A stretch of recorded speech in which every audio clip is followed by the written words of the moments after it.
Ние продолжуваме со еден разговор во овој дел на утрински брифинг. Во продолжение разговараме со колегата Сашо Ордановски, а темата секако на овој разговор е продолжувањето, односно третата сезона на утрински брифинг. Сашо, добро утро.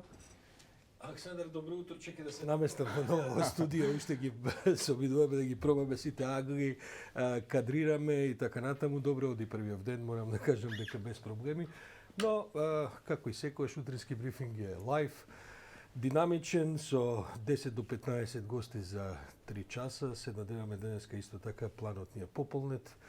Стартуваме трета сезона, научивме многу во изминативе 2 сезони, имаме одличен одзив и на гледачи и на оние кои со нас комуницираат секојдневно по сите платформи.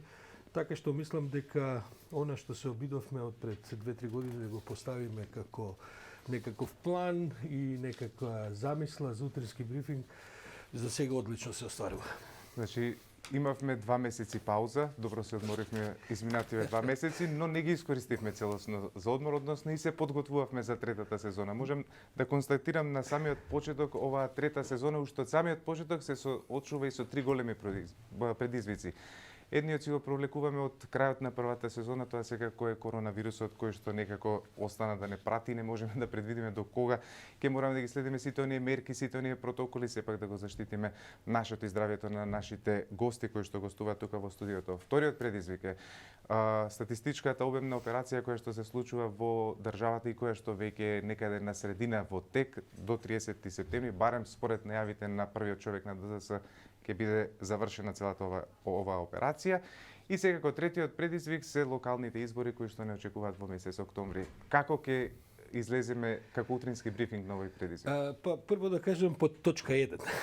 За 2 месеци што се одморавме, зависи кој како. Ние не се одморавме, бидејќи навистина се селевме и во ова ново студио, кој се наоѓа на вториот спрат на градскиот трговски центар, веднаш до редакцијата на Слободен печат, печатеното издание, и тоа е за сите оние кои што се од бизнисот разбираат колку е компликувано да се пресели целокупно студио со се режиски и реализаторски капацитети на друга локација, така што се вика до вчера го чистевме студио.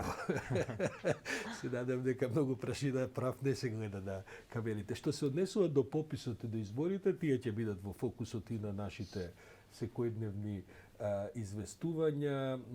Ние, како што веројатно нашите гледачи веќе знаат, ние сме сконцентрирани на произведување вести од утрото до 11 часот. Малку ја проширивме програмата, бидејќи навистина имавме голем интерес и за теми и за гости.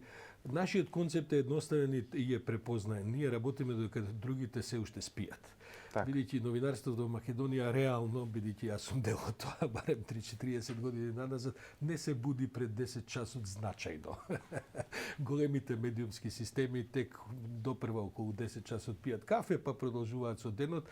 Ние не се мешаме во нивните прайм тајмови кога ќе дојдат пладне, попладне, особено навечер. Тие не се мешаат во нашите утрински прайм тајмови.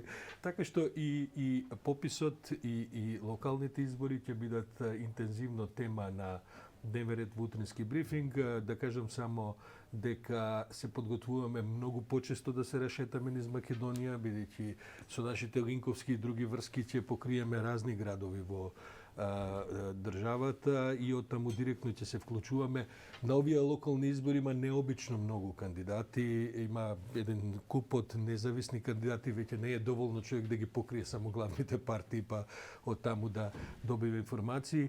Ќе се обидеме, бидејќи ние сме сепак со една ограничена екипа, немаме капацитети како што може би други некои медиумски куќи ги имаат, но секој утро во утрински брифинг да се добие квалитетна информација. Така е. Покрај тоа што продолжуваме на веќе испитаната патека, мора да кажеме дека и ќе воведеме и некои новини во утринскиот брифинг.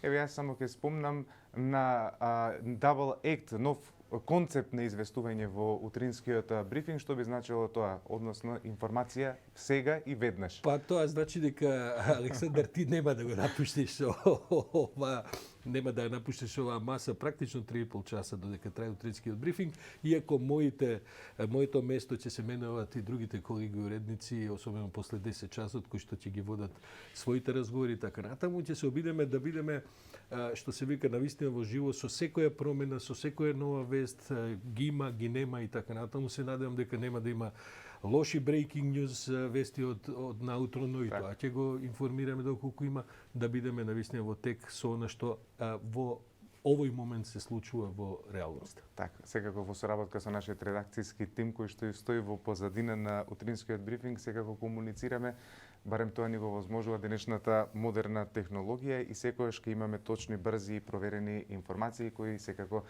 ќе се надеваме дека ќе го задоволат префинетиот вкус на нашата публика, на вас почитувани гледачи. Само да не заборавам да споменам уште еднаш дека нашите гледачи ќе може да не следат на неколку фреквенции на официјалната Facebook страница на Утрински брифинг, на YouTube каналот на Утрински брифинг, на веб изданието на Слободен печат и секако на Слободна ТВ. Таму ги очекуваме и нивните коментари, и нивните критики или пофалби, секако ние сме ги има и отворени. критики и пофалби, и тоа е одлично, баш не радува. Мислам дека за почеток добро најавивме што се она ке може да проследат нашите гледачи во третата сезона на Утринскиот брифинг. Секако остануваат стандардни оние анализи со најразлични гости, со експерти, со сите оние повикани лица кои што во одреден момент треба да донесат став за одредена тематика. Секако ќе ги опатиме сите оние политички, економски, културни проблематики кои што секако тековно ќе произлегуваат за време на утринскиот брифинг. И јас тука ќе го одјавам овој разговор доколку немаш да додадеш уште нешто. Ќе додадеме уште многу нешта во деновите што следат, така што нема потреба во овој момент.